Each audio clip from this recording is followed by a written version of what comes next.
Oktubre 5, 2023. Pagbasa gikan sa Santos nga Ebanghelyo sumala ni Lucas. Human niini gipili sa Ginoo ang laing kapituag duha ka lalaki. Gipadala sila sa tinagorha aron mag-una kaniya ngadto sa tagsa-tagsa ka lungsod ug dapit nga iyang adtuan.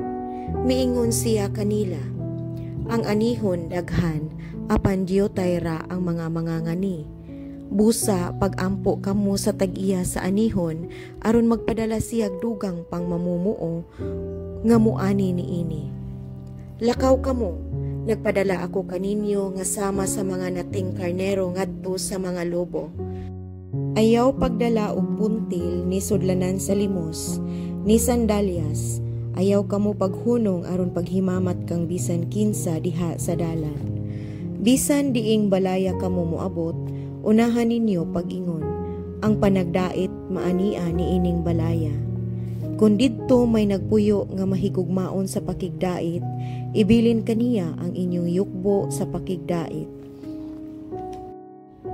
Kung wala, bakwia ang inyong yukbo sa pakigdait. Pabilin kamo ni adtong balaya, og kaon og inom sa ilang idalit kaninyo, kay ang mamumuo angay gayud nga suhulan. Ayaw pagbalhin-balhin gikan sa usa ka balay ngadto sa lain. Kun muadto kamo sa usa ka lungsod ug dawaton kamo nila, kaon sa idalit kaninyo. Ayuha ang mga masakito ni adtong lungsura ug sultihi ang mga tawo didto nga hapit na moabot kanila ang paghari sa Dios. Apan kun muadto kamo sa usa ka lungsod ug dili kamo nila dawaton didto, gula kamo ngadto sa kadalanan ug ingnan ninyo ang mga tawo.